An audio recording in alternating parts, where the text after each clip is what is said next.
Hey guys, welcome back to my channel अर्थशास्त्र की नगरी। सो गाइस, इससे प्रीवियस वीडियो में हम जो है अपना चैप्टर नंबर 1 जो है कंप्लीट कर चुके हैं और आज हम जो करने जा रहे हैं वो करने जा रहे हैं आपका चैप्टर नंबर 2 जिसका नाम है कीमत प्रक्रिया, मांग और पूर्ति विश्लेषण। ये वीडियो जो है उन सभी बच्चों के लिए है जो बीकॉम और बीए फर्स्ट ईयर या फर्स्ट सेमेस्टर में है और जिनके पास जो है माइक्रो इकोनॉमिक्स उनके पास सब्जेक्ट है। गाइज, ये जो चैप्टर है ये आपके लिए, ये कह सकते हो माइक्रो इकोनॉमिक्स के अंदर ये एक ऐसा चैप्टर है जो आपको पास करा सकता है। इससे इजी चैप्टर आपको माइक्रो इकोनॉमिक्स के अंदर देखने को मिल ही नहीं सकता है। ये बहुत ही ज्यादा इजी चैप्टर है ये, ठीक है। आपने ये पहले भी पढ़ा हुआ है, पढ़ा तो वैसे इसमें सारा ही है जितना भी इसके अंदर है माइक्रो इकोनॉमिक्स में, लेकिन मांग और पूर्ति एक ऐसी चीज होती है जो बच्चों को 11th 12th में भैया ठीक है पढ़ते हुए आ रहे हैं तो थोड़ी याद रहती है। तो इससे आसान चैप्टर तो आपके लिए कोई हो ही नहीं सकता है ग्रेजुएशन लेवल पर। तो चैप्टर का नाम है कीमत प्रक्रिया, मांग तथा पूर्ति विश्लेषण। गाइज, इस चैप्टर को समझने के लिए यहाँ पर इस चैप्टर के अंदर आपको ये सिखाया जाएगा कि इकोनॉमिक्स के अंदर जो है प्राइस जो है वो कैसे डिसाइड होते हैं, ठीक है। किसी भी वस्तु का जो प्राइस है वो कैसे डिसाइड होता है। तो मैं आपको पहले बता दूं, इकोनॉमिक्स के अंदर किसी भी वस्तु का जो प्राइस है ना, जिसको हम ये कह सकते हो संतुलित कीमत भी आप उसको कह सकते हो, कि जो इक्विलिब्रियम जो प्राइस है वो कहां पर डिसाइड होता है, जहां पर, बहुत ही ध्यान से सुनेंगे, जहां पर आपकी बाजार मांग जो है, बाजार मांग जिस पॉइंट पर बाजार पूर्ति के बराबर हो जाती है, जहां पर बाजार मांग बाजार पूर्ति के बराबर हो जाती है, तो वहीं पर जो है संतुलित कीमत जो है वो निर्धारित हो जाती है, ठीक है जी। तो यहां पर केवल इस इक्वेशन को समझने के लिए आपको सबसे पहले तो आपको ये समझना पड़ेगा कि मांग क्या होती है, उसके बाद हमें ये पढ़ना पड़ेगा पूर्ति क्या होती है, तब जाके हमें पता चलेगा कि संतुलित कीमत जो है वो कैसे निर्धारित होती है। तो सबसे पहले हम डिस्कशन करने वाले हैं मांग पर। किस पर डिस्कशन करने वाले हैं हम सबसे पहले? आज हम सबसे पहले डिस्कशन करने वाले हैं मांग पर, कि भाई डिमांड जो है आखिर किसको कहते हैं। सारी की सारी चीजें डिमांड से रिलेटेड जितनी भी आपके सिलेबस के अंदर है वो सारी की सारी चीजें आज हम जो है कवर कर लेंगे। उसकी आप जो है टेंशन ना लीजिए, बिल्कुल बिगिनिंग से बताऊंगा, ठीक है। अगर आपको डिमांड का डी भी नहीं आता है तो कोई दिक्कत, कोई परेशानी वाली बात नहीं है। 11th में 12th में नहीं थी, पढ़ी नहीं है, कोई दिक्कत कोई परेशानी वाली बात नहीं है। एक एक चीज बिल्कुल स्टार्टिंग से, बिल्कुल बिगिनिंग से बताऊंगा, बहुत ही ज्यादा ध्यान से सुनेंगे। तो मांग हम किसको कहते हैं? देखिए, मांग हम किसको बोलेंगे, दो चीजें आपको ध्यान रखनी है गाइस। एक तो आपको ध्यान रखना है एट अ पर्टिकुलर टाइम, और दूसरी चीज आपको क्या ध्यान रखनी है, एट अ पर्टिकुलर प्राइस। इसका क्या मतलब होता है अभी आपको बताता हूं। इसको हिंदी में कहते हैं गाइज, इसको एट अ पर्टिकुलर टाइम, इसको कहते हैं एक विशेष समय, और नीचे वाले को कहते हैं एक विशेष कीमत। एक विशेष समय और एक विशेष कीमत, इन दोनों चीजों पर जो भी उपभोक्ता खरीदने के लिए तैयार होता है उसको क्या कहते हैं? मांग कहते हैं। ये बात आपके बिल्कुल ऊपर से चली गई होगी, इसकी मेरी 100% गारंटी है। इसका क्या मतलब होता है, बहुत ही ज्यादा ध्यान से सुनेंगे। शॉर्ट में अगर मैं बोलूं, मैंने ये बोला कि एक पर्टिकुलर टाइम पर और एक पर्टिकुलर प्राइस पर जो भी कंज्यूमर खरीदने के लिए तैयार होता है उसको मांग कहते हैं। क्या बोला मैंने? एक निश्चित समय और एक निश्चित कीमत पर जो भी उपभोक्ता खरीदने के लिए तैयार होता है उसको हम मांग कहते हैं, ठीक है। अब जैसे कि देखिए, एक ह्यूमन जो है बहुत कुछ चाहता है, एक ह्यूमन जो है वो बहुत कुछ चाहता है। जैसे मान लीजिए एक मैं हूं मिस्टर रोहित, ठीक है। तो ये मान लो मैं जो है कार खरीदना चाहता हूं, मान लीजिए, ठीक है। मैं कार खरीदना चाहता हूं, ड्राइंग मेरी कुछ ज्यादा खास नहीं है तो गाड़ी पे ध्यान नहीं देंगे। मैं कार खरीदना चाहता हूं, तो क्या ये मेरी मांग है? नहीं, ये मेरी मांग नहीं कहलाएगी, ये तो मेरी वांट्स है, ये तो मैं चाहता हूं, ठीक है। अब मान लीजिए ये कार जो है वो 2 लाख रुपीस की है। कितने की है? 2 लाख रुपीस की है। और मेरे पास जो है इसको खरीदने के साधन नहीं है, मेरे पास 2 लाख रुपए नहीं है, तो क्या ये मेरी मांग होगी? नहीं, ये मेरी मांग जो है नहीं कहलाएगी। ठीक है। या दूसरी सिचुएशन मान लीजिए मेरे पास 2 लाख रुपए हैं, बट मैं वो 2 लाख रुपए इस पे खरीदने इस पे खर्च करने के लिए तैयार नहीं हूं, तो क्या ये मेरी मांग है? नहीं, तो भी ये मेरी मांग नहीं है, तो भी ये मेरी केवल एक इच्छा कहलाएगी, एक वांट्स कहलाएगी। क्यों?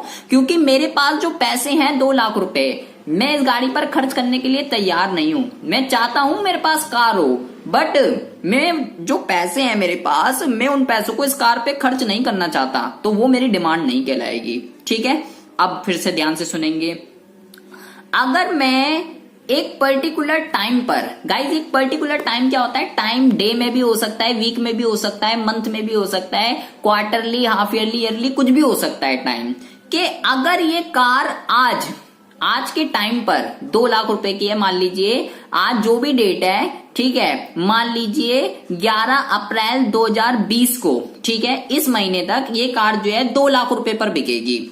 इस महीने अप्रैल के महीने में ये कार 2 लाख रुपए की बिकेगी, और मेरे पास जो 2 लाख रुपए हैं, वो 2 लाख रुपए मैं इस टाइम इंटरवल पे इस कार पे खर्च करने के लिए तैयार हूं, इसको खरीदने के लिए तैयार हूं, तब मैं क्या बोलूंगा? वो मेरी डिमांड कहलाती है। गाइज इच्छा और डिमांड में बहुत ही ज्यादा फर्क होता है, ये आपको ध्यान रखना है। ठीक है। जैसे कि अगर मैं 3 चीजें आपको बताऊंगा, 3 एग्जाम्पल, जिससे आपको पूरा का पूरा कॉन्सेप्ट क्लियर हो जाएगा।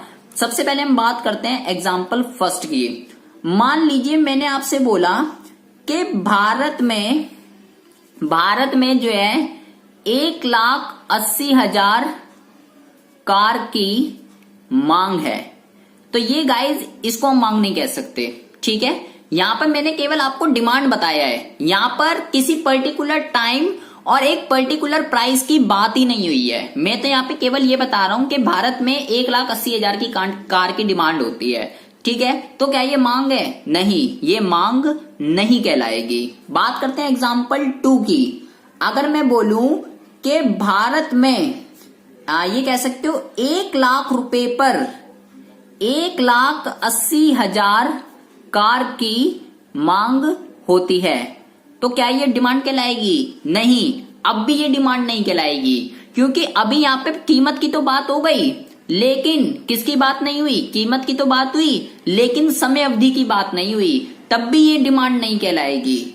अब मैं तीसरा एग्जाम्पल में अगर आपको बोलूं कि भारत में 1 साल में 1 लाख रुपए पर 1,80,000 कार की डिमांड होती है, क्या अब ये मांग कहलाएगी? बिल्कुल, अब ये कहलाएगी, क्योंकि अब एक पर्टिकुलर टाइम मैंने आपको मेंशन करा है, एक पर्टिकुलर प्राइस मैंने आपको मेंशन करा है, और एक पर्टिकुलर टाइम पर और एक पर्टिकुलर प्राइस पर कितने बंदे लेने के लिए तैयार हैं? 1,80,000 लोग कार खरीदने के लिए तैयार हैं। तो ये चीज जो है आपकी मांग कहलाएगी, ये वाली और ये वाली, ये आपकी मांग जो है वो नहीं कहलाएगी। तो मेरे भाई सबसे पहले तो आपको मांग का जो है बिल्कुल कॉन्सेप्ट अच्छे से क्लियर हो चुका होगा, इतनी मेरी 100% गारंटी है। 9 मिनट में मैंने आपको मांग जो है पूरा अच्छे से समझा दिया होगा। अब बहुत ही ज्यादा ध्यान से सुनेंगे कि ये जो मांग है, मांग एक इंडिविजुअल पर्सन भी कर सकता है, ठीक है, और बहुत सारे मार्केट के अंदर जितने भी उपभोक्ता होते हैं वो भी कर सकते हैं। तो मैंने यहाँ पे जो लिखा है, मैंने यहाँ लिखा है बाजार मांग, और एक होती है बाजार पूर्ति। संतुलित कीमत कहाँ पे निर्धारित होती है?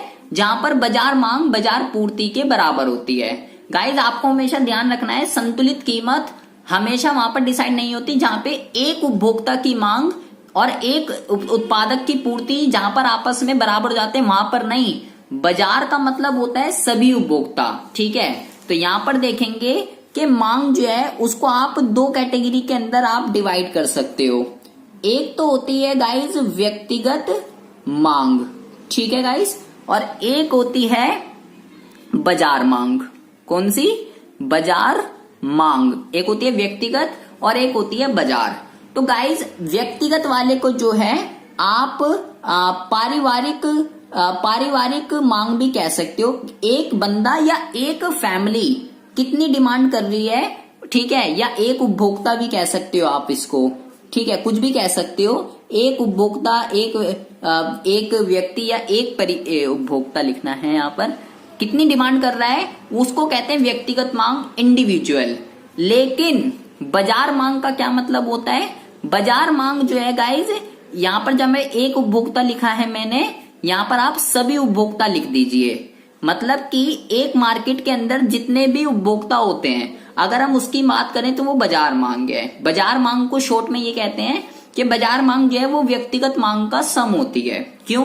क्योंकि व्यक्तिगत मांग मतलब एक बंदे की मांग, ठीक है, व्यक्तिगत मांग का मतलब एक बंदे की मांग। अब बाजार के अंदर तो बहुत सारे उपभोक्ता हैं, तो अगर हम उन सभी उपभोक्ताओं की मांग को जोड़ दें तो वो क्या कहलाएगी? वो कहलाएगी बाजार मांग, ठीक है। पारिवारिक मांग की जगह लिख दीजिए सामूहिक पारिवारिक मांग, ठीक है। मतलब मार्केट के अंदर जितने भी परिवार हैं, अगर हम उन सबकी मांग को जोड़ दें, सामूहिक मतलब सबकी मांग को अगर जोड़ दें, कंबाइंड कर दें, तो उसको जो है बाजार मांग कहते हैं। गाइस सबसे पहले तो आपको ये कॉन्सेप्ट बहुत ही अच्छे से क्लियर हो जाना चाहिए, क्योंकि आगे की सारी चीजें जो है इसी के ऊपर बेस होती हैं, ठीक है। व्यक्तिगत मांग और बाजार मांग, एक बंदे की मांग को व्यक्तिगत मांग कहते हैं, सभी बंदों की मांग को, बाजार के अंदर जितने भी उपभोक्ता हैं उसकी जो मांग होती है उसको बाजार मांग कहते हैं। मैं यहाँ पर लिख देता हूं, सिग्मा मतलब होता है योग। किसका सिग्मा है ये? इंडिविजुअल डिमांड का। इंडिविजुअल डिमांड इसको कहते हैं, व्यक्तिगत मांग को, ठीक है, इंडिविजुअल डिमांड को। तो बाजार मांग जो है वो इंडिविजुअल डिमांड का योग होती है। सिग्मा मतलब क्या होता है गाइस? सिग्मा मतलब होता है योग सम, ठीक है, सम भी लिख सकते हो आप। तो अब बहुत ही ज्यादा इंपॉर्टेंट कॉन्सेप्ट पे हम डिस्कशन करने वाले हैं, मांग क्या होती है। और ये गाइस मांग का प्रकार नहीं है, कहीं आप इसको मांग के प्रकार सोच रहे हो कि एक व्यक्तिगत मांग एक बाजार मांग है, ये प्रकार नहीं है। ये तो जो बंदा डिमांड कर रहा है उसके अकॉर्डिंगली हम डिमांड को दो कैटेगरी में बांट सकते हैं कि अगर एक इंडिविजुअल डिमांड कर रहा है तो वो इंडिविजुअल डिमांड होती है, अगर बाजार में सभी उपभोक्ता मांग कर रहे हैं तो वो बाजार मांग है। अभी हम बात करेंगे मांग आगे कितने तरीके की होती है। फिलहाल हम ये बात करने वाले हैं कि मांग को जो है कौन कौन से कारक प्रभावित करते हैं। गाइस बहुत ही ज्यादा इंपॉर्टेंट है ये। क्या बोला मैंने कि अभी पहले हम व्यक्तिगत मांग को प्रभावित करने वाले कारकों की बात कर रहे हैं कि व्यक्तिगत मांग को कौन कौन से कारक जो है वो प्रभावित करते हैं। गाइस प्रभावित करने का ये मतलब है कि वो कौन कौन से फैक्टर हैं जिसकी वजह से मांग जो है कम होती है और बढ़ती है, उसको कहते हैं मांग को प्रभावित करने वाले कारक, ठीक है। क्या बोला मैंने? हमें वो सारी चीजें बतानी है कि जिसकी वजह से मांग बढ़ रही है और मांग कम हो रही है। तो सबसे पहले हम बात करने वाले हैं व्यक्तिगत मांग को कौन कौन से कारक जो है प्रभावित करते हैं। तो गाइज इसके अंदर जो सबसे पहला कंपोनेंट आता है वो आता है वस्तु की अपनी कीमत। ये जो है सबसे पहला फैक्टर है जिसकी वजह से मांग बढ़ती है और मांग कम होती है, ठीक है। कैसे? गाइस देखो होता क्या है, सिंपल सी बात है कॉमन सेंस की। कंज्यूमर क्या करता है, जब भी किसी वस्तु के प्राइस बढ़ते हैं तो वो उसकी डिमांड को क्या कर देता है, कम कर देता है। और जब भी किसी वस्तु के प्राइस कम होते हैं तो उपभोक्ता क्या करता है, उन चीजों को जो है ज्यादा खरीदता है। तो सबसे पहला फैक्टर जो डिमांड को इफेक्ट कर रहा है वो क्या है, वस्तु की अपनी कीमत। की कीमत वस्तु कितने रुपए की है उसकी वजह से अगर कीमत ज्यादा हो रही है तो डिमांड जो है कम हो जाती है, मांग कम हो जाती है। अगर कीमत कम हो रही है तो मांग जो है वो क्या हो जाती है, ज्यादा हो जाती है। तो ये इसका सबसे पहला फैक्टर है। दूसरे फैक्टर की अगर हम गाइस बात करें तो उसको कहते हैं वस्तु नहीं आएगा गाइस, यहां पर आपको लिखना है उपभोक्ता की आय। ये जो है इसका दूसरा फैक्टर है। अब उपभोक्ता की आय जो है मांग को कैसे इफेक्ट करती है ये हमें देखना है। देखिए गाइस होता क्या है, यहां पर आप देखेंगे प्राइस में और डिमांड में इसको कहते हैं विपरीत संबंध है। क्या कहेंगे इसको, विपरीत संबंध। क्यों बोलेंगे विपरीत संबंध, क्योंकि एक चीज बढ़ रही है तो दूसरी घट रही है, एक चीज घट रही है तो दूसरी बढ़ रही है। गाइस आपको हमेशा ध्यान रखना है प्राइस में और डिमांड में, मांग में कैसा संबंध होता है, विपरीत संबंध होता है, उल्टा संबंध होता है। अब बात करें उपभोक्ता की आय में, गाइस आय का मतलब क्या होता है? आय मतलब हमारी इनकम, हमारी परचेजिंग पावर, हमारी क्रय शक्ति भी कह सकते हो, ठीक है। हमारी इनकम हमारी क्रय शक्ति होती है, हमारी परचेजिंग पावर। तो गाइस होता क्या है, जब हमारी आय बढ़ती है, मतलब जब हमारी औकात जो है बढ़ जाती है, जब हम रिच पीपल अंबानी बन जाते हैं, तो हम क्या करते हैं, तब हम जो है डिमांड ज्यादा करते हैं, ठीक है, क्योंकि भाई अब तो अंबानी हो गए हैं रिच पीपल। लेकिन जब हमारी औकात घट जाती है तो हम क्या करते हैं, फिर से औकात पर आ जाते हैं और उस वस्तु की मांग को हम क्या कर देते हैं, कम कर देते हैं। तो यहां पर आप एक चीज ध्यान दोगे गाइस कि इनकम का डिमांड के साथ कैसा संबंध होता है, प्रत्यक्ष संबंध होता है। इनकम का डिमांड के साथ कैसा संबंध होता है, प्रत्यक्ष संबंध होता है। अगर इनकम बढ़ती है तो मांग भी बढ़ती है, अगर इनकम घटती है तो मांग भी घटती है, ठीक है। तो ये दूसरा फैक्टर है आय, उपभोक्ता की आय, जिसकी वजह से क्या हो रहा है, मांग बढ़ रही है और मांग घट रही है। तो दो फैक्टर हो गए जो मांग को क्या कर रहे हैं, प्रभावित कर रहे हैं। प्रभावित करने का मैंने क्या मतलब बताया कि जिसकी वजह से मांग बढ़ रही है और कम हो रही है, वो वाले फैक्टर बताने हैं। और अभी हम डिस्कशन कर रहे हैं व्यक्तिगत मांग के, बाजार के अभी हम डिस्कशन नहीं कर रहे हैं। अब बात करते हैं तीसरे फैक्टर की, जिसका नाम है उपभोक्ता की रुचि। रुचि का मतलब क्या होता है गाइस, रुचि का मतलब होता है टेस्ट, प्रेफरेंस। इसका क्या मतलब होता है, बहुत ही इजी है ये, कि जब कंज्यूमर का टेस्ट जो है चेंज हो जाता है। पहले वो किसी और चीज को प्रेफरेंस दे रहा था और अब वो किसी और चीज को प्रेफरेंस दे रहा है, तो उससे क्या होता है, उससे भी डिमांड पर इफेक्ट पड़ता है।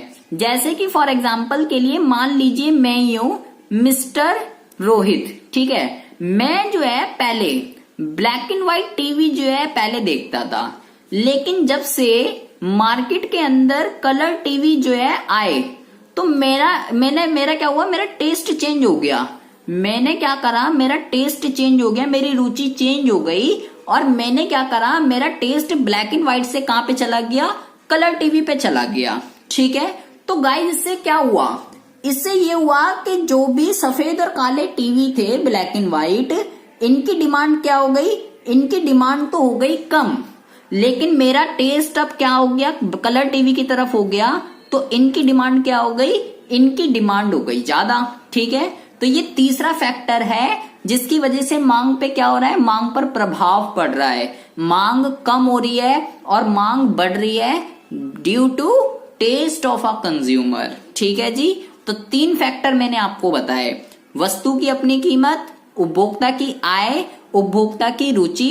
एक और फैक्टर है वो देखेंगे गाइस। चौथा जो फैक्टर है इसको आपको घोल कर पी जाना है और इसका नाम है संबंधित वस्तु की कीमत, ठीक है। ये गाइस इंपॉर्टेंट है, इसको बहुत ही आराम से आपको समझना है, ठीक है। संबंधित वस्तु की कीमत क्या होती है guys, price of related goods. Guys आपको ये ध्यान रखना है कि ये जो है ना दो तरीके की होती है। सबसे पहले तो होती है स्थानापन्न वस्तु। कौन सी होती है, स्थानापन्न वस्तु। इसी को क्या कहते हैं गाइस, इसी का नाम जो है प्रतिस्थापन वस्तु, इसको प्रतिस्थापन वस्तु भी आप कह सकते हो। और दूसरी जो होती है गाइस वो होती है पूरक वस्तु, ठीक है। पूरक वस्तुएं, इसका कोई दूसरा नाम नहीं है। इसको कहते हैं सब्स्टिट्यूट गुड्स और इसको कहते हैं कॉम्प्लीमेंट्री गुड्स, ठीक है। बहुत ही ज्यादा ध्यान से पढ़ेंगे इसको, इंपॉर्टेंट है ये। 1 मिनट में आपको बता दूंगा, 1 मिनट में पूरा दिमाग खुल जाएगा कौन सी वस्तुएं होती हैं।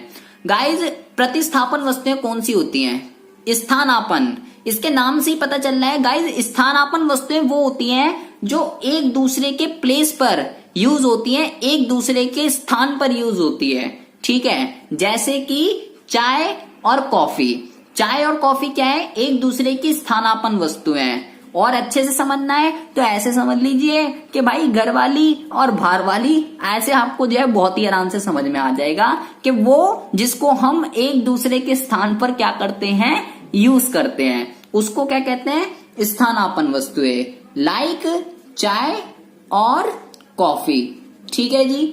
अच्छा, और पूरक कौन सी होती है गाइस, कॉम्प्लीमेंट्री गुड्स वो गुड्स होते हैं जो एक दूसरे के प्लेस पर नहीं, जो एक दूसरे की कमी को पूरा करते हैं, जो एक दूसरे की कमी को पूरा करते हैं। जैसे कि ये हो गया मान लीजिए कार और पेट्रोल। इसका क्या मतलब हुआ गाइस, अगर इसमें एक नहीं हुई तो दूसरी खराब है, यूजलेस है। अगर कार नहीं हुई तो पेट्रोल का क्या काम, अगर पेट्रोल नहीं हुआ तो कार का क्या काम।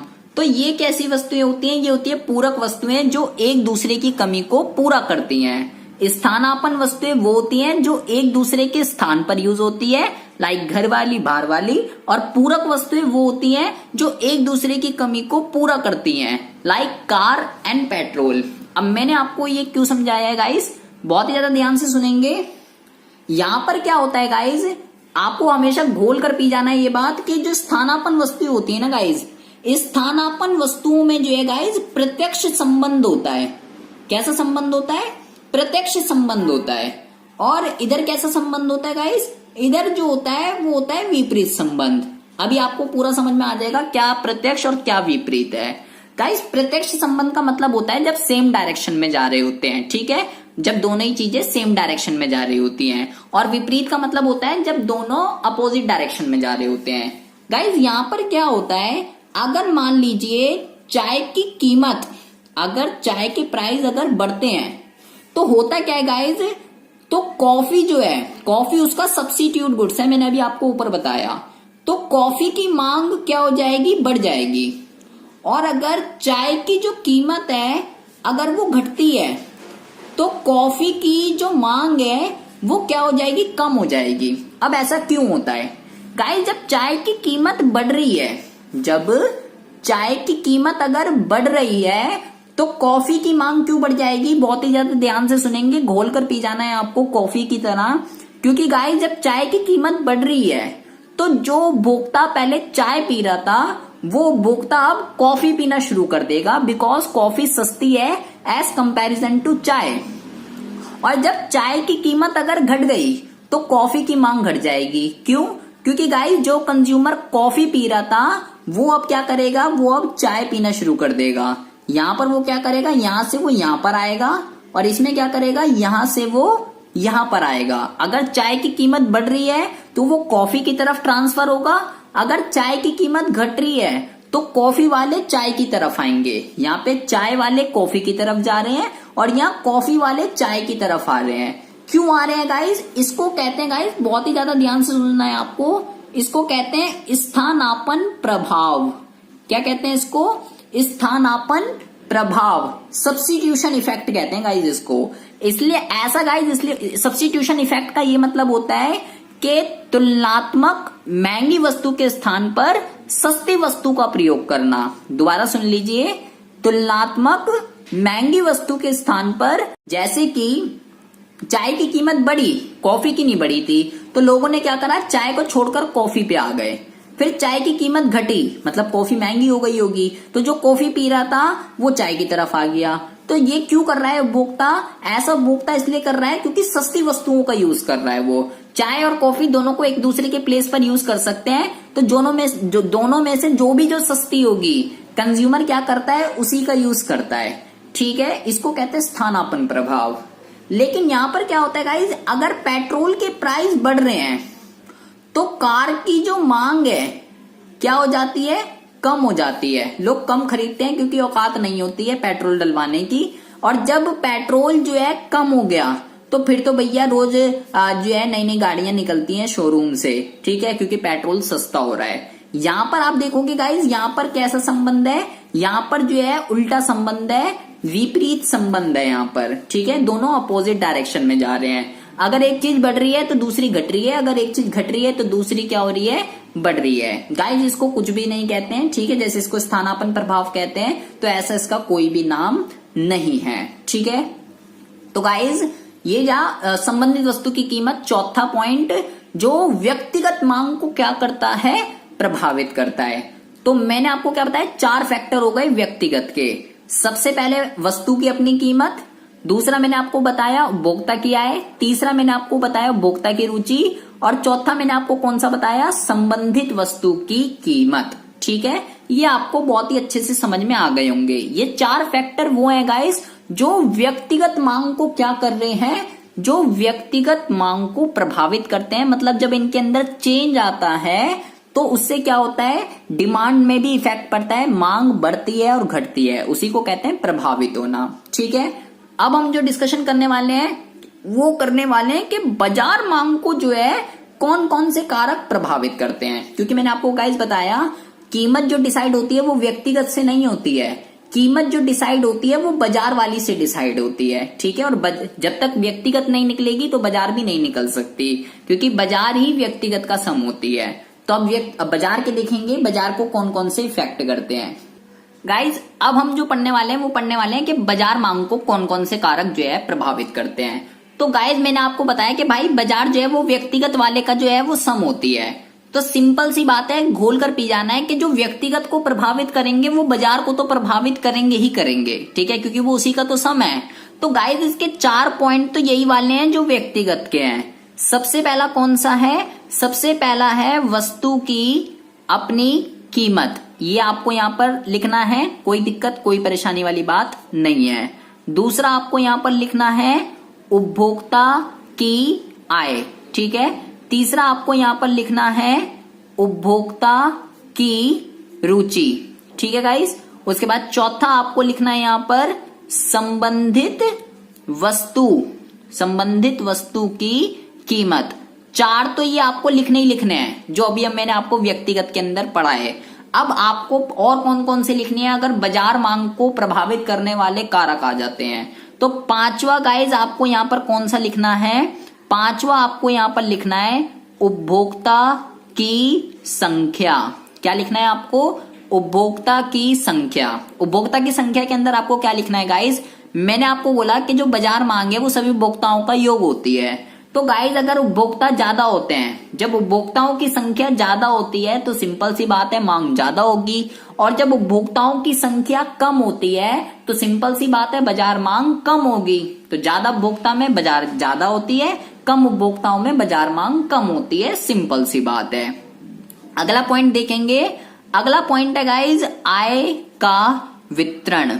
क्या है, आय का वितरण। गाइज ये बहुत ही ज्यादा इंपॉर्टेंट है, इसको आपको गोल कर पी जाना है। इसमें बच्चे ये समझ नहीं पाते हैं कि ये क्या है। गाइज देखिए 2 तरीके की चीजें होती हैं इसके अंदर। एक तो होता है आय का जो वितरण है वो असमान है, और दूसरा है समान है। आय का वितरण का क्या मतलब होता है, मतलब कि हमारी जो इकोनॉमी है उसके अंदर जो इनकम का जो डिस्ट्रीब्यूशन है वो कैसा है। असमान का मतलब होता है कि आपकी इकोनॉमी के अंदर अमीर गरीब का खेल हो रहा है, सिंपल सी बात है। अमीरों की कुछ और इनकम है, गरीबों की कुछ और इनकम है, उसको कहते हैं असमान वितरण। और समान का क्या मतलब होता है, समान का मतलब होता है अमीर गरीब का कोई भी खेल नहीं हो रहा, अमीर और गरीब की इनकम ठीक है, ज्यादा गैप नहीं है। यहाँ पर आप देखोगे गाइस इंडिया के अंदर किसी डॉक्टर की एक डॉक्टर 1 घंटे में 1 लाख रुपए छाप देता है, किसी की एनुअल की इनकम 1 लाख है। तो इसको क्या कहते हैं, इसको कहते हैं असमान वितरण।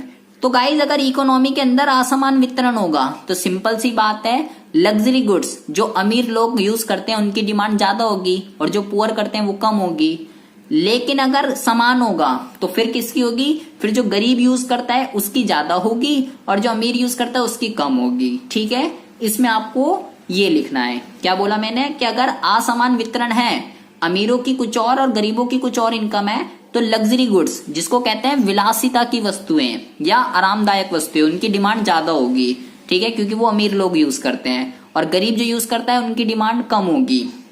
और अगर समान वितरण हुआ, अमीर गरीब नहीं हुआ, तो यहाँ पे जो अमीर यूज करते हैं अनिवार्य वस्तुएं उनकी डिमांड ज्यादा होती है। तो ये आपको लिखना है 6th पॉइंट यहाँ पर। ठीक है, और आप कौन सा लिख सकते हो, और आप यहाँ लिख सकते हो उपभोक्ता की रचना, ये भी लिख सकते हो। उपभोक्ता की रचना का क्या मतलब होता है गाइस, कि आपके जो उपभोक्ता हैं बाजार के अंदर वो किस टाइप के हैं। मान लीजिए अगर आपके उपभोक्ताओं में बच्चे ज्यादा हैं तो किसकी डिमांड ज्यादा होगी, खिलौनों की डिमांड ज्यादा होगी, क्योंकि बच्चे क्या कंज्यूम करते हैं, खिलौने वगैरह चाहिए उन्हें, खिलौने टॉफी वगैरह ये सारी चीजें।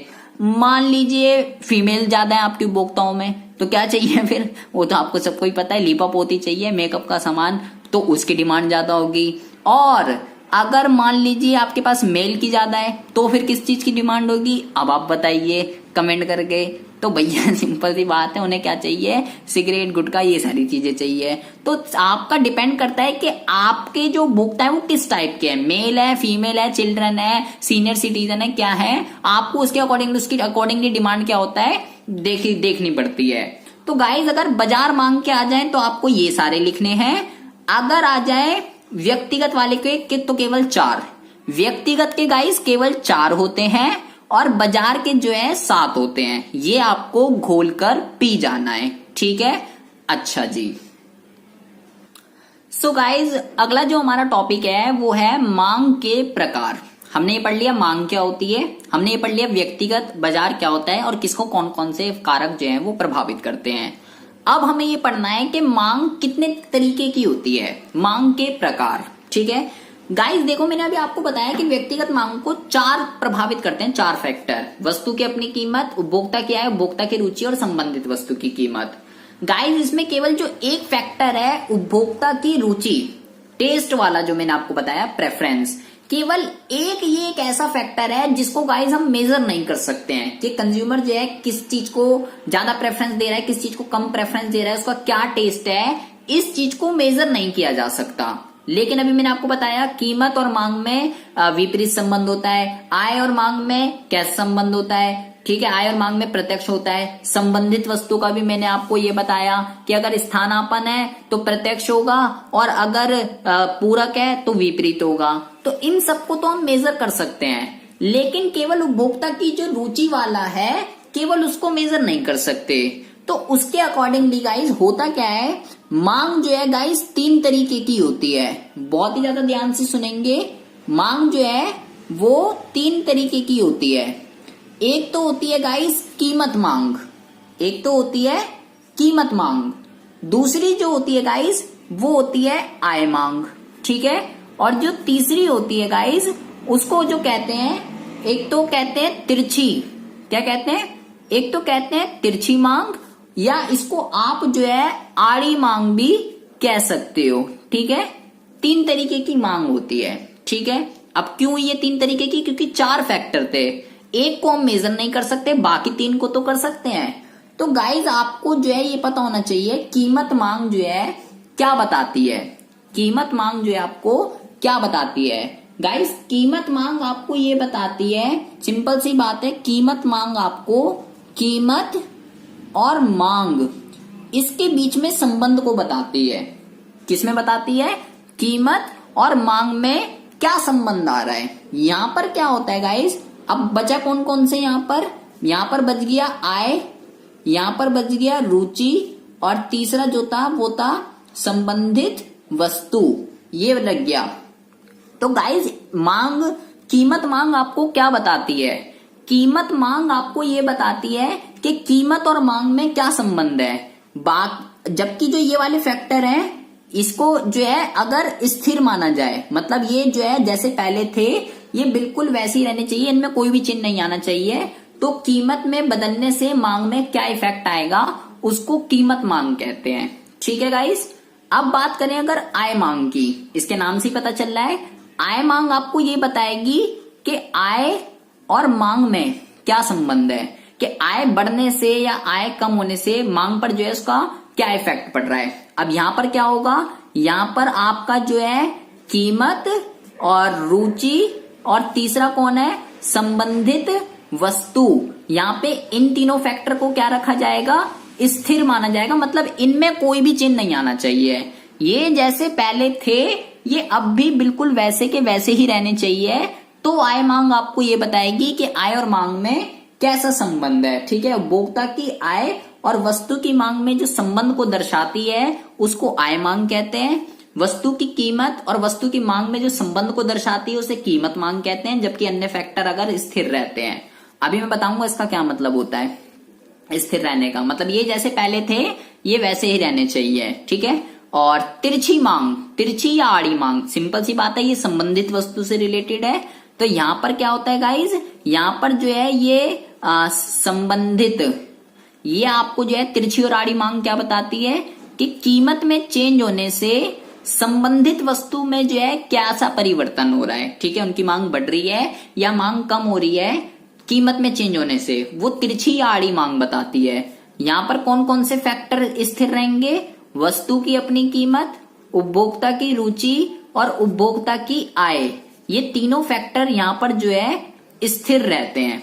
ये तीनों फैक्टर यहाँ पर कैसे रहते हैं? स्थिर रहते हैं, मतलब इसमें जो है कोई भी परिवर्तन नहीं होता है। ठीक है, इसको स्थिर रहने को ना गाइज, स्थिर रहने को जो है ये भी कहते हैं कि अन्य सभी बातें सामान्य रहने पर। ये वाली लाइन भी आप लिख सकते हो। ठीक है, अब इस लाइन का हम आगे मतलब पढ़ेंगे कि इस लाइन का जो है मतलब क्या है। ठीक है, तो आपको अच्छे से समझ में आ जाएगा। अन्य सभी बातें सामान्य रहने पर का ये मतलब है कि भाई कीमत मांग आपको कीमत और मांग के बारे में संबंध को बताएगी। अगर उपभोक्ता की आय, उपभोक्ता की रुचि और संबंधित वस्तु की कीमत में कोई भी चेंज अगर नहीं आता है, ये जैसे पहले थी अब भी वैसी रहती है। आय मांग आपको ये बताएगी कि आय और मांग में कैसा संबंध है। अगर कीमत, रुचि और संबंधित वस्तु स्थिर रहते हैं, इसमें कोई भी चेंज नहीं आता।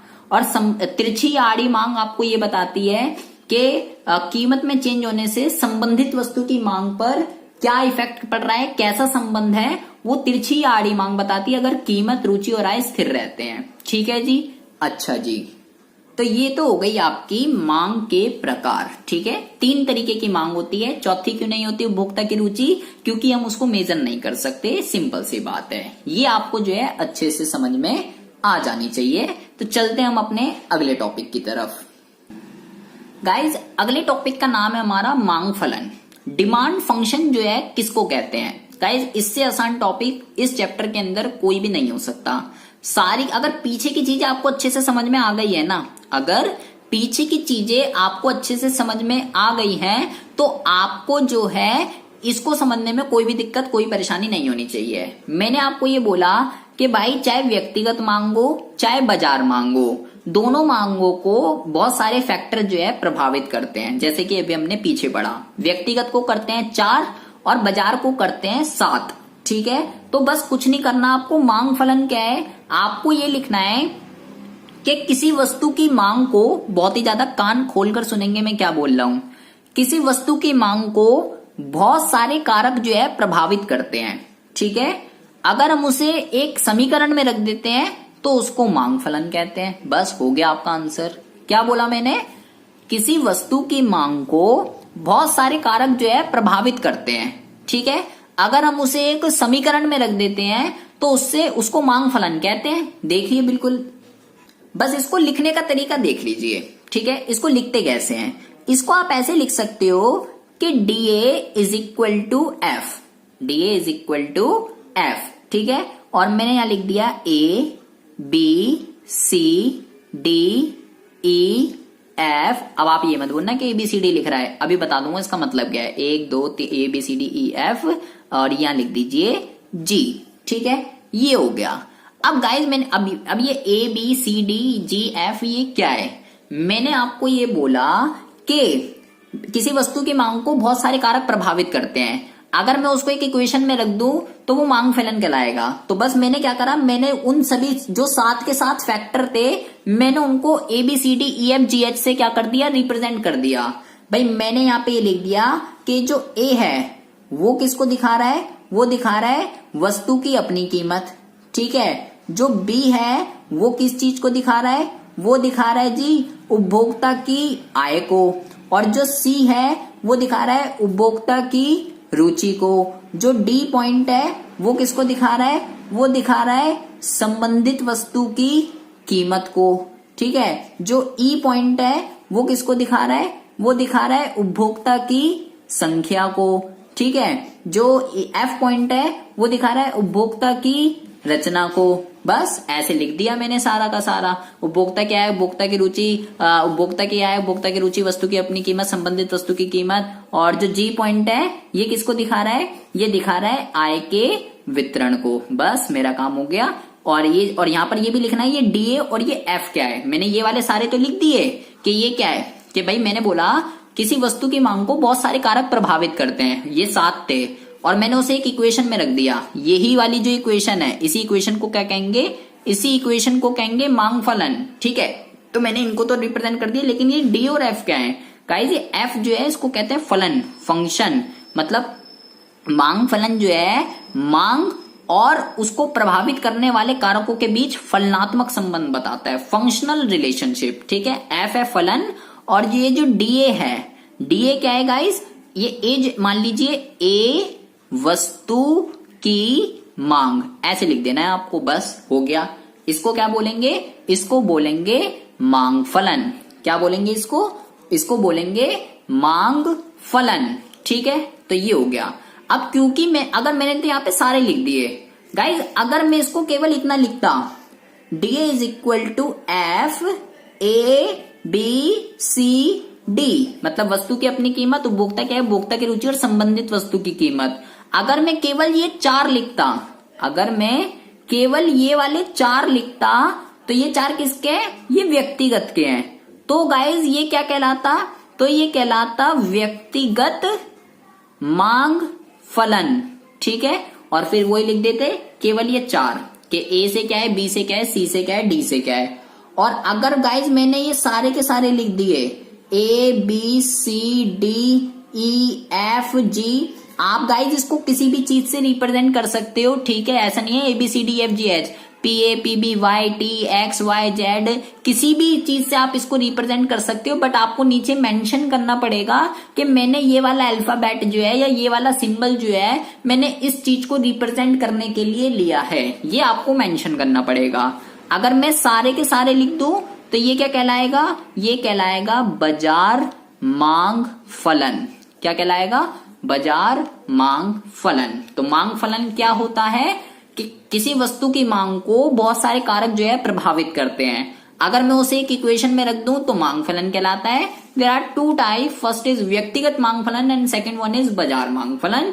व्यक्तिगत ये रहा, बाजार ये रहा, और इसको यहां मेंशन कर दीजिए। बस ये एक छोटा सा टॉपिक है आपका मांग फलन। ठीक है, ऐसे ही 2-2 3-3 टॉपिक है छोटे छोटे, और ये चैप्टर जो है आपका कंप्लीट हो जाएगा और बहुत इजी है, ऐसा कोई हवा वाली बात नहीं है। लेकिन पीछे जो पढ़ाया है सारा का सारा उसी के बेस पे है। ठीक है, अगर आपको ये व्यक्तिगत और बाजार का कॉन्सेप्ट अच्छी तरीके से क्लियर है। ठीक है जी, तो अगला जो हमारा टॉपिक है इसका नाम है लॉ ऑफ डिमांड, मांग का नियम। बहुत ही ज्यादा जबरदस्त टॉपिक है ये। इस टॉपिक से रिलेटेड आगे के 2 टॉपिक जो हैं वो इसी से इंटर रिलेटेड हैं। तो गाइज इसको बहुत ही आराम से समझना है आपको कि लॉ ऑफ डिमांड, मांग का नियम जो है आखिर क्या होता है। गाइज कुछ नहीं होता, पीछे हम सब पढ़कर आए हुए हैं कि मांग का जो नियम है ना, मांग का नियम भी मैंने आपको क्या बताया कि कोई भी उपभोक्ता जो है कीमत बढ़ने पर क्या करता है, मांग कम करता है, और कीमत कम होने पर मांग को क्या कर देता है, ज्यादा कर देता है। कीमत और मांग में अभी हमने पढ़ा विपरीत संबंध होता है। कैसा संबंध होता है, विपरीत संबंध होता है। गाइज इसी चीज को जो है मांग का नियम कहते हैं। क्या कहते हैं, इसी चीज को मांग का नियम कहते हैं। ठीक है, मैं अभी एक लाइन लिख देता हूं जिससे आपको पूरा का पूरा कॉन्सेप्ट क्लियर हो जाएगा। देखिए, तो मांग का नियम आपको क्या कहता है कि अन्य सभी बातें सामान्य रहने पर, अन्य सभी बातें सामान्य रहने पर कीमत और मांग में विपरीत संबंध होता है, जो मैंने अभी आपको ऊपर बताया। मतलब कि इन अदर वर्ड्स, दूसरे शब्दों में, कीमत बढ़ने पर मांग घटती है, कीमत घटने पर मांग बढ़ती है अगर अन्य सभी बातें सामान्य रहें। गाइस यहाँ पे आपको जो है अन्य सभी बातें सामान्य रहने पर लिखना बहुत ही ज्यादा जरूरी है।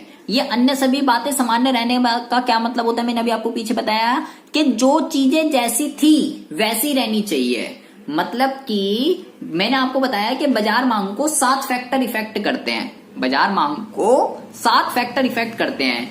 यहाँ पर केवल किसकी बात चल रही है, यहाँ पर केवल बात चल रही है कीमत की। तो कौन, अगर मैं बात करूं ये इसका मतलब क्या होता है, इसको कहते हैं गाइज इसकी मान्यताएं।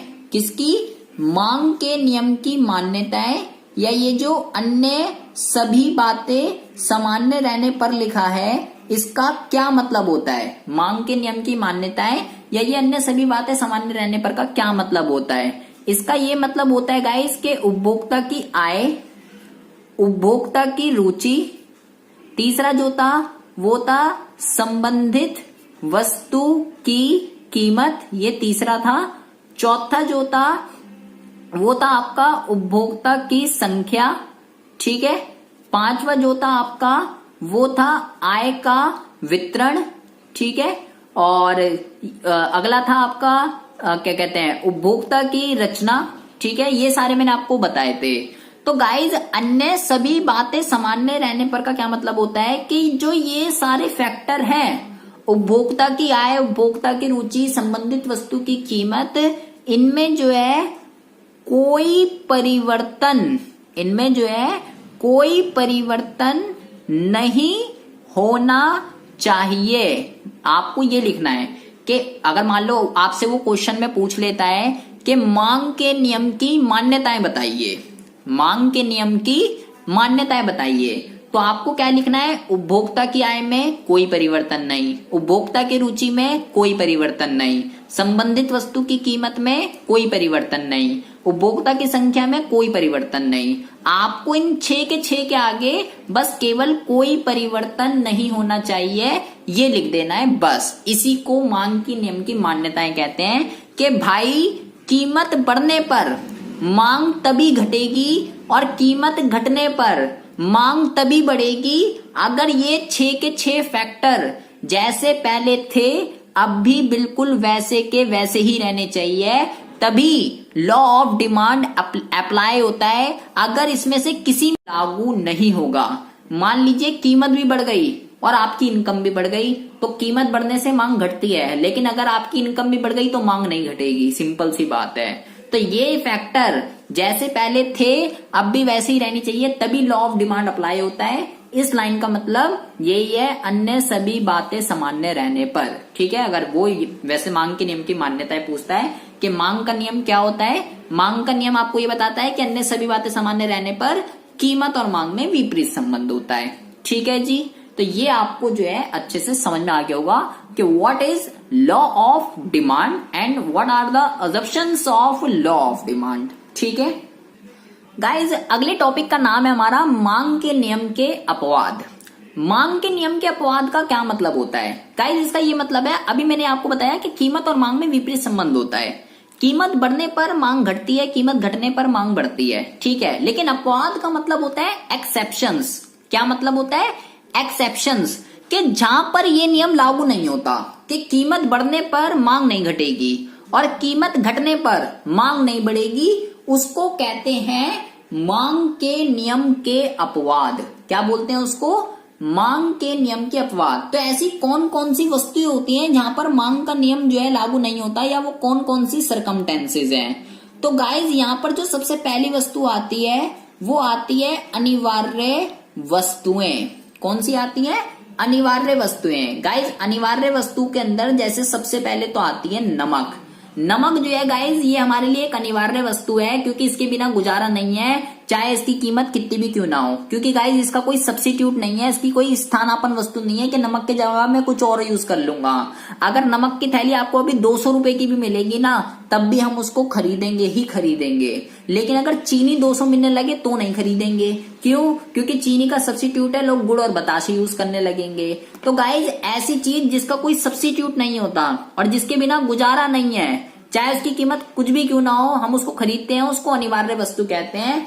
अनिवार्य वस्तुओं पर मांग का नियम लागू नहीं होता है, क्योंकि अगर ये 200 की बिकेगी तब भी हम उसको इतना ही खरीदेंगे जितना अब खरीदते हैं। दूसरी वस्तु की बात करें तो गाइज इसको कहते हैं गिफिन वस्तुएं। गाइज ये जो पॉइंट है आपका बहुत ही खतरनाक पॉइंट है, बहुत ही ज्यादा खतरनाक, ग्रेजुएशन के बच्चों के लिए तो सबसे ज्यादा, ठीक है। गाइज गिफिन वस्तुएं क्या होती हैं, कोई ये कहता है कि गिफिन वस्तुएं घटिया वस्तुएं होती हैं। गिफिन वस्तुएं जो है घटिया वस्तुएं होती हैं। सबसे पहले चलो मैं आपको ये बताता हूं कि गिफिन वस्तुओं पे मांग का नियम लागू नहीं होता। गाइज इसमें क्या होता है कि इसकी कीमत बढ़ने पर इसकी मांग क्या होती है, बढ़ जाती है, और इसकी कीमत घटने पर मांग क्या हो जाती है, घट जाती है। मतलब जब गिफिन वस्तु एक तरीके की घटिया वस्तु ही होती है, गिफिन वस्तुएं जो है एक तरीके की घटिया वस्तुएं ही हैं। अभी मैं आपको बताता हूं इसमें क्या होता है, कीमत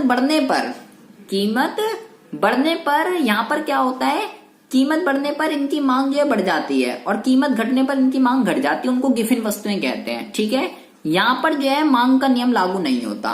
गाइस आपको एक चीज ध्यान रखनी है, गिफिन वस्तु जो है वो घटिया वस्तु का ही टाइप है। घटिया वस्तुओं के अंदर जो है, घटिया वस्तुओं के अंदर, इसके अंदर जो है गिफिन वस्तुएं आती हैं, इसके अंदर जो है गिफिन वस्तुएं आती हैं। ठीक है, इसके अंदर अभी हम आगे डिस्कशन करेंगे इसके बारे में, लेकिन मैं आपको अभी थोड़ा सा बता दूं, ये ग्रेजुएशन लेवल पे गाइस बहुत ही ज्यादा इंपॉर्टेंट है। ठीक है, 11th 12th में तो आपने जैसे तैसे निकाल दी कि हाँ ठीक है एक ही है, लेकिन गाइस ये एक नहीं होती है। सभी गिफिन वस्तुएं घटिया वस्तुएं हो सकती हैं। बहुत ही ध्यान से सुनो मेरी लाइन को, मैं क्या कह रहा हूं। सभी गिफिन वस्तुएं घटिया वस्तुएं हो सकती हैं, लेकिन सभी घटिया वस्तुएं गिफिन वस्तुएं हो ऐसा कोई कंपलसरी नहीं होता गाइस। अभी आगे इसके बाद में बात करेंगे। फिलहाल आपको ये ध्यान रखना है कि गिफिन वस्तुएं वो होती हैं जहां पे मांग का नियम लागू नहीं होता। इसकी कीमत बढ़ने पर इसकी मांग बढ़ती है, इसकी कीमत घटने पर इसकी मांग क्या हो जाती है, कम हो जाती है। बात करें अगर इसके तीसरे पॉइंट की, अनिवार्य वस्तु हो गया, गिफिन वस्तु हो गया, और कौन कौन सी होती है, एक होती है गाइज सामाजिक सम्मान की वस्तुएं। सामाजिक सम्मान की वस्तुएं ये कौन सी होती हैं गाइस, लाइक ये कह सकते हो सोना चांदी, ये सारी चीजें जो होती हैं सामाजिक सम्मान की वस्तुएं होती हैं। अमीर लोग क्या करते हैं, अमीर लोग अपनी प्रतिष्ठा अपनी पहचान को बनाने के लिए इसको हाई प्राइस पर भी क्या करते हैं, परचेज करते हैं। तो गाइज इन पे भी जो है लॉ ऑफ डिमांड अप्लाई नहीं होता है। ठीक है, और अगर वस्तुओं की बात करें तो और इसके अंदर क्या क्या आती है, और आती है ये कह सकते हो वस्तु के दुर्लभ होने की आशंका। ये क्या होता है कि कोई ऐसी वस्तु है जो फ्यूचर में जो है अगर खत्म होने वाली है, दुर्लभ हो जाएगी, खत्म हो जाएगी, तो ऐसी वस्तुओं पर भी गाइस मांग का नियम लागू नहीं होता, क्योंकि उपभोक्ता क्या करता है, उसको हाई प्राइस पे भी परचेज कर लेता है अगर वो फ्यूचर में जो है खत्म होने वाली है, बिल्कुल दुर्लभ हो जाएगी, खत्म हो जाएगी। ठीक है, या ये कह सकते हो और कौन कौन सी वस्तुएं होती हैं, देखिए एक इसके अंदर ये भी लिख सकते हो कि भविष्य में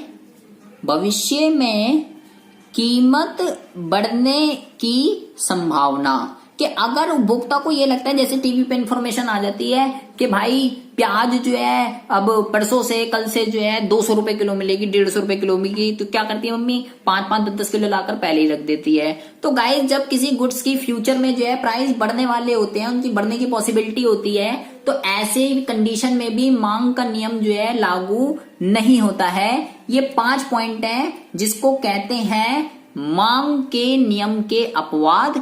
क्या कहते हैं, मांग के नियम के अपवाद, exceptions of law of demand, वो सारी वस्तुएं जहां पे मांग का नियम लागू नहीं होता है। तो ये बात आपको अच्छे से समझ में आ जानी चाहिए। छोटे छोटे से टॉपिक हैं, बहुत ही अच्छे से आपको समझ में आ रहे होंगे। तो अगला जो टॉपिक है हमारा बहुत ही ज्यादा छोटा सा टॉपिक है, इसका नाम है मांग अनुसूची या मांग तालिका।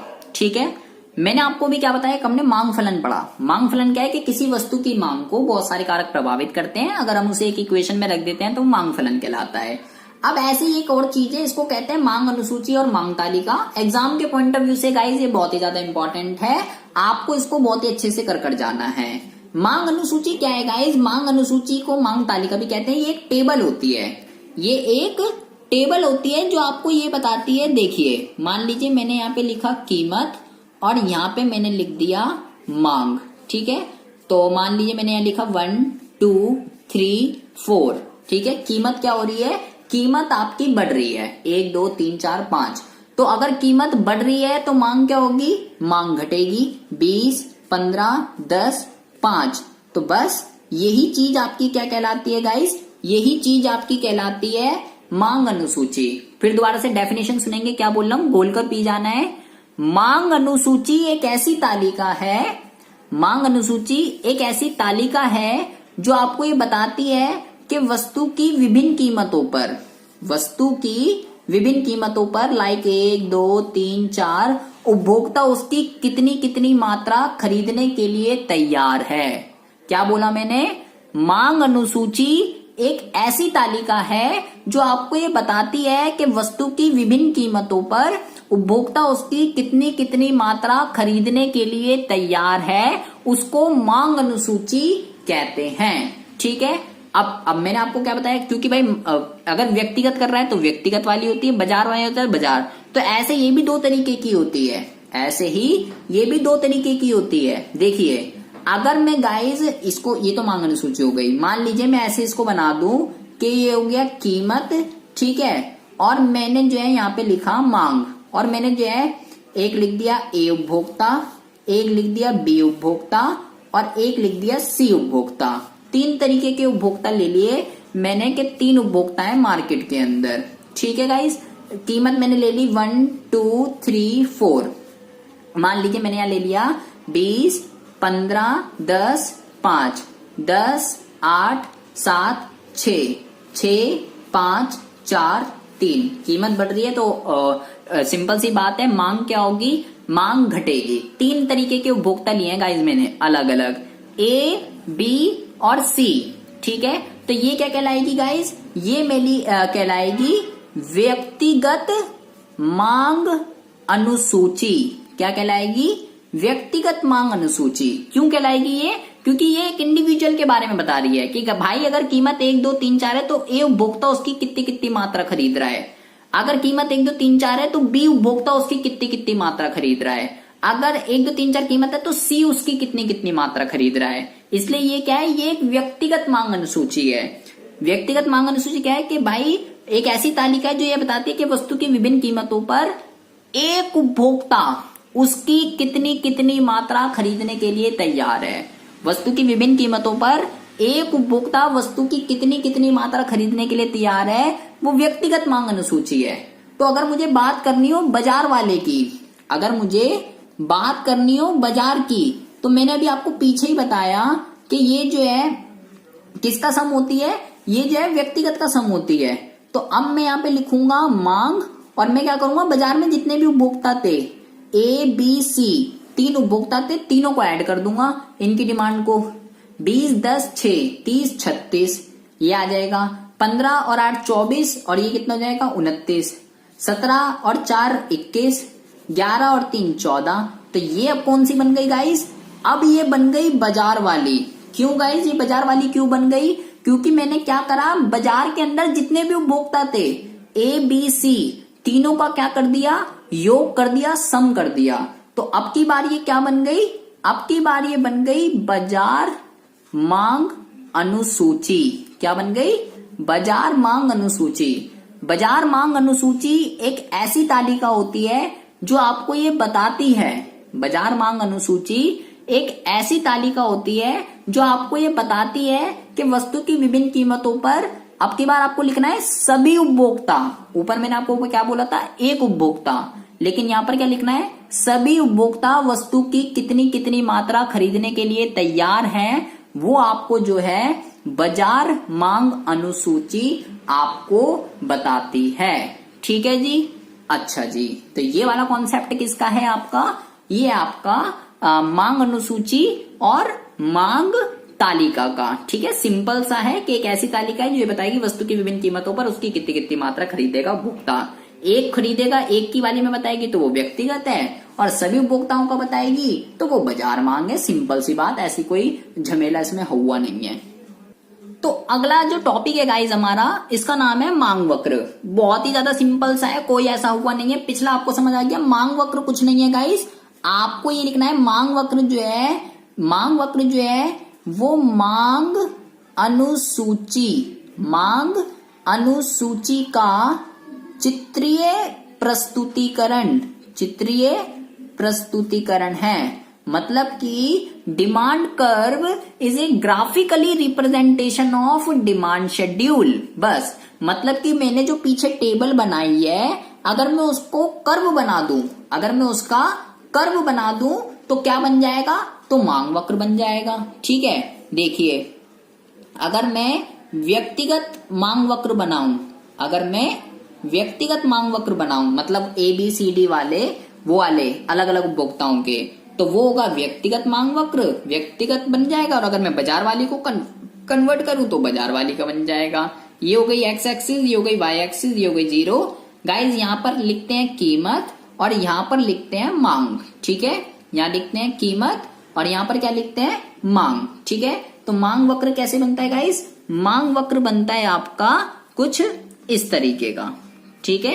ये क्या हो गया आपका, इसको कहते हैं डी मांग वक्र, ठीक है। किसी का भी बना सकते हो इसको, चाहे ए लिख दो, चाहे बी लिख दो, चाहे सी लिख दो, किसी का भी हो सकता है ये, ठीक है। अगर व्यक्तिगत मांग वक्र, अगर मैंने व्यक्तिगत मांग अनुसूची को करा है, अगर मैं बाजार वाला डेटा पुट करूंगा तो मेरे पास क्या निकल कर आएगा, तो मेरे पास निकल कर आएगा बाजार मांग वक्र। बनेगा बिल्कुल ऐसे ही, ऐसा नहीं है ये कुछ अलग बन जाएगा, बनेगा ये बिल्कुल ऐसे ही, लेकिन बस एक इसके अंदर क्या वो है, देखो ये हो जाएगा आपका बाजार मांग वक्र।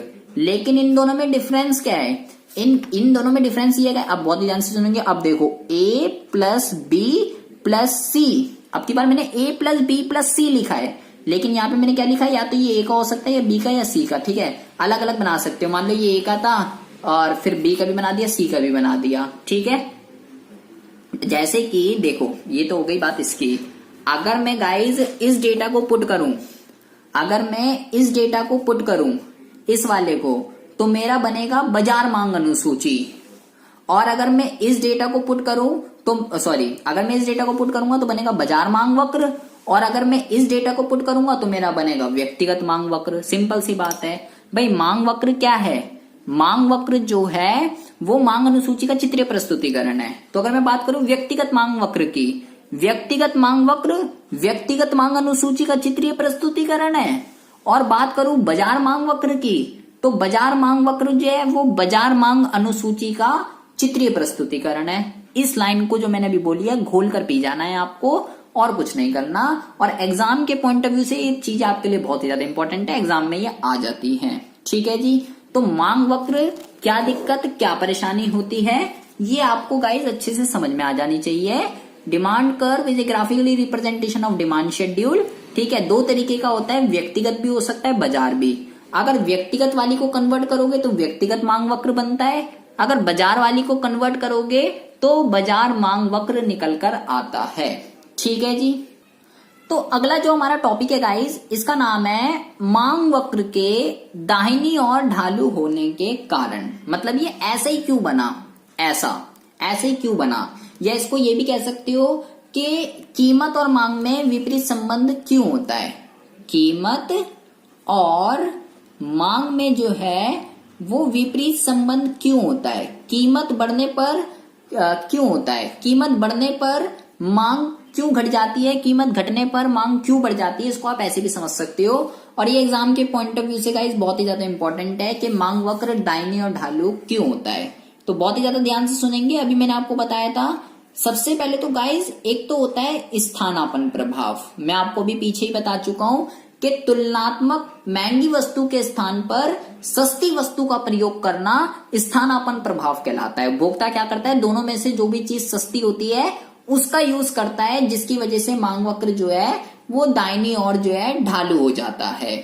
दूसरा जो होता है गाइज, उसको कहते हैं आय प्रभाव। क्या होता है, आय प्रभाव। इसमें क्या होता है गाइज, इसमें आपको ये लिखना है कि जब किसी वस्तु की कीमत घटती है तो हमारी औकात बढ़ जाती है। जब किसी वस्तु की कीमत घटती है तो हमारी औकात बढ़ जाती है, क्योंकि हम अब उसी इनकम से ज्यादा वस्तुएं खरीद सकते हैं। और जब किसी वस्तु की कीमत बढ़ती है तो हमारी औकात कम हो जाती है, हम कम वस्तु खरीदते हैं। जैसे कि फॉर एग्जाम्पल के लिए हमारी आय जो है मान लीजिए 10,000 रुपए है, प्राइस उसका गुड्स का 10 था, तब हम जो है इसकी 100 क्वांटिटी खरीद रहे थे। अब मान लीजिए मेरी इनकम 10,000 ही रह गई, ये हो गई 20, तो अब मैं इसको कितनी खरीदूंगा, केवल 50। ठीक है, क्यों, क्योंकि प्राइस बढ़ गए, यहाँ पे इनकम मेरी उतनी रह गई। तो गाइज इसको कहते हैं आय प्रभाव। क्या कहते हैं, आय प्रभाव। इसके कारण भी मांग वक्र क्या होता है, इसके कारण भी मांग वक्र जो है वो दाहिनी ओर जो है ढालू हो जाता है। तीसरा बहुत ही ज्यादा इंपॉर्टेंट है ये, इसको ये कहते हैं गाइज ह्रासमान सीमांत उपयोगिता नियम। क्या कहते हैं, ह्रासमान सीमांत उपयोगिता नियम। ये वैसे आगे आएगा अभी, ठीक है, तो फिलहाल मैं भी आपको बता देता हूं ये क्या होता है। गाइज ये लॉ ये कहता है कि जैसे जैसे हम किसी वस्तु की एक अतिरिक्त इकाई को भोग करते रहते हैं, वैसे वैसे उससे प्राप्त होने वाली सीमांत उपयोगिता घटती जाती है। क्या बोल गया ये, कुछ भी समझ में नहीं आया होगा। इसको सिंपल सी बात में ये बोलूँ, मैं आपसे पूछूं कितनी रोटी खाते हो, आपने बोला 3, तो मैंने बोला क्यों, 3 क्यों? क्योंकि आप बोलोगे पेट भर जाता है। नहीं, पेट नहीं भरता है गाइस। होता क्या है, जब हमने सबसे पहली रोटी खाई थी उसने हमें सबसे ज्यादा सेटिस्फेक्शन दी थी। मैं आपको पहले भी बता चुका हूं, भोक्ता को चाहिए होती है सेटिस्फेक्शन। जब हम दूसरी रोटी खाते हैं उससे थोड़ी कम सेटिस्फेक्शन मिलेगी, और जब हम तीसरी खाएंगे तो और कम मिलेगी और हमारी सेटिस्फेक्शन पूरी हो जाती है। चौथी रोटी खाएंगे ही नहीं क्योंकि उससे हमें सेटिस्फेक्शन ही नहीं मिलेगी। तो जैसे जैसे हम किसी वस्तु की एक अतिरिक्त इकाई को भोग करते रहते हैं उसका सेटिस्फेक्शन लेवल जो है वो कम होता रहता है। उसी को ह्रासमान सीमांत उपयोगिता नियम कहते हैं।